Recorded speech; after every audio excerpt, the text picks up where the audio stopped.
10% of Guyanese adults have already gotten their Rona shot. Severe flooding affects Region 7, and St. Vincent Volcano erupts, forcing thousands to evacuate the island. I'm Noriko Bulford, and this is Uncut News. As of noon yesterday, the Ministry of Health has given over 50,000 Guyanese their first round of vaccinations for the Rona. Barbados, with over 60,000 vaccinations, is the only Caribbean country ahead of us. And the ministry hopes that by the end of next week, we will rank number 1 in CARICOM for vaccinations. According to the ministry, 50,000 people represents 10% of Guyanese adults, and they hope to have vaccinated another 100,000 citizens by the end of the month. The gas compressor on the Laser Destiny FPSL has finally been reinstalled. With the compressor system fully reinstalled, flaring has been reduced after over 3 months of pumping out metric ton after metric ton of carbon dioxide into our environment. During this time, the faulty compressor was sent to Germany for repairs. However, the repair is only a temporary fix, as Exxon is looking to acquire a new compressor altogether by year's end. 3 days after he turned himself over to the police, Rondel Blokis was released today on $100,000 station bail. The JDF confirmed that Blokis was released on station bail after his attorney filed for his release. While he was not charged for anything in connection with the murder of Ricardo Fagundes as yet, the police said that he has since been charged for damage to a police vehicle and will make a court appearance in that matter next Monday. Yesterday, more than 1,000 persons in the mining district of Aranca in Region 7 were affected by severe flooding caused by heavy rainfall. The CDC said that about half of the village's population has been affected. Aranca has a population of about 2,500 persons, so you do the math. The Disaster Response Agency said it was deploying a team to support the relief efforts to the communities whose main means of transport is by boat. The weather forecasters warned that Region 7 and other areas of the nation should expect moderate to heavy rainfall from Friday until Sunday, with coastal areas expecting to receive up to 4 inches of rain over a 24-hour period. Now it's time to tell you about Best Buy's car of the day. Currently on sale is this 2010 Toyota Hiace Super GL. It comes with push-button start, all seats, sliding glasses, dual AC, mug rims, new tires, CD stereo, reverse camera, and much more. Buy cash for $3.6 million, or pay down as low as $1,440,000 with around $76,000 monthly for 3 years, and it's yours. Call the WhatsApp 662-0844 for more info, or visit their showrooms at 171 Peter Rose Street, Queenstown, or Lot 2 Lamar Street, and tell them Noriko sent you for this sweet deal. A 16-year-old bandit was captured and beaten in the wee hours of the morning by public-spirited citizens in Caneville. The youthful bandit was actually one of 3 persons who robbed a 17-year-old at knife point.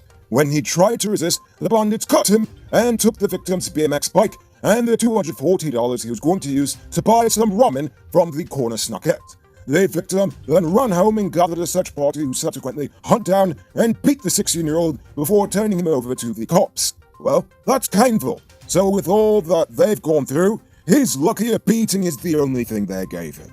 Down in Linden, one bandit told police that he and his friend robbed the young lady last night because, quote, she does be lapsing at the corner, and they wanted to make some money. I wish I was joking, but that's literally what he told the police. Anyway, around 7 p.m. last night, 19-year-old Shamar Prince and his accomplice, only known as Selwyn, saw the victim on her cell phone, lapsing, if you will, and decided to hit her with the old choke and grab, a thief man classic move. They were able to escape with the cell phone, but being the genius that he is, Shamar didn't realize that the young lady immediately recognized the dunce look on his face and immediately reported the crime to the cops. They were able to catch him a short while later at his home, with the phone hidden under his bed and all. But Selwyn is still on the run because, unlike the victim and Shamar, Selwyn does not be lapsing. The Westminster Secondary School is finally completed and will be ready for the new school year starting September of this year.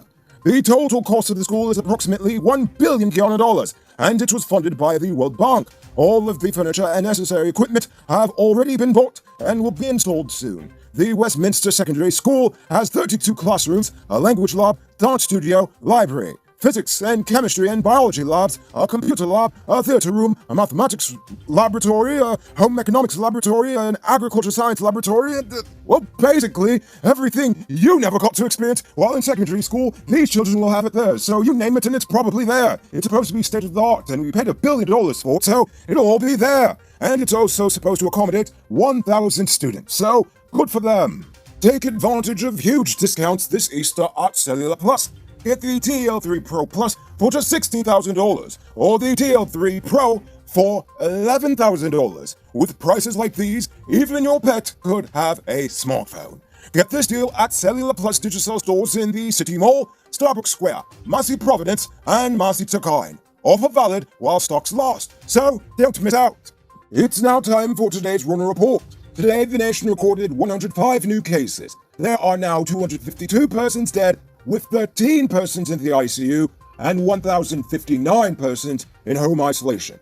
The total number of known cases in the nation now stands at 10,958. So please, people, wash your hands frequently, avoid touching your nose and mouth and mask up before you leave the house. When you do leave home, try to avoid enclosed spaces and large crowds. And remember to give 6 feet of space between you and others. Now, let's take a look at news in the region.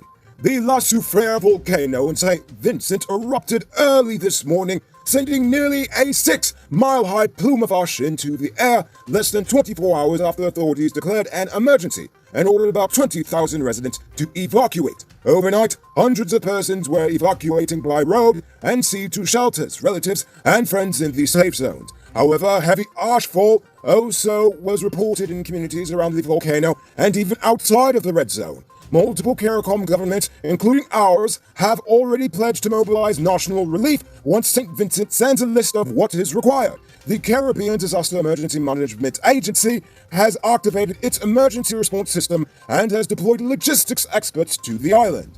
The La Soufrière volcano last erupted in 1979. Attention truck drivers! Hammer is one of the leading international brands for heavy-duty truck parts. Get high-quality brake pads, air valves, bearings, and clutches for DAF, International Freightliners, Bedford TM, Scammell, and lots more truck parts seen here. This nice lady is not included. Get it at Powered Automotive Truck Spares and Engine Parts at 1161 EE Eccles. Call or WhatsApp 697-0171 or follow Powered Automotive Truck Spares and Engine Parts on Facebook. In Trinidad, 38-year-old fisherman Kern Richards was killed in a police-related shooting this morning. Police said Richards was home when officers arrived to execute a search warrant at around 5 a.m. According to the cops, he fired at the officers and attempted to run out the back of the house. However, they fired back, riddling him with bullets. But relatives told the media another story. They said the shooting was unprovoked, claiming that Richards did not shoot at the police because he did not even have a firearm on him at the time. And now for our weird news story of the day. A Russian reporter had a rough time on live TV when a dog grabbed a microphone and took off, starting a chase that stunned newscasters and melted viewers' hearts around the world. Nadjenza Servinkina was just starting her live stand-up on Mir TV about warm weather coming to Moscow when Martin, a golden retriever, made a high jump that scored the stick in his mouth. The correspondent finally caught up with the news hound, who let go of the mic after a chase lasting a few seconds. Shuriskina resumed her live broadcast while patting her new friend on the head. The video of the incident quickly became one of the most popular of Mir TV's YouTube channel videos, getting almost 500,000 views in less than 4 days. Who said luxury can't be affordable? Move into your own home in 2021. The Nora Estates, West Coast MRR properties are within your reach. Move out of the landlord's place and put that rent money towards your own 5,000 square foot property. Call or WhatsApp 618-5702 or call +1 516 476 2172 for more info. Moving on to our Uncut News Views poll question of the day. Every day we pose a question about current events in the nation, the region, the diaspora, and how you feel it relates to us. So you give your responses in the comments, and we'll read the best ones in the following episode.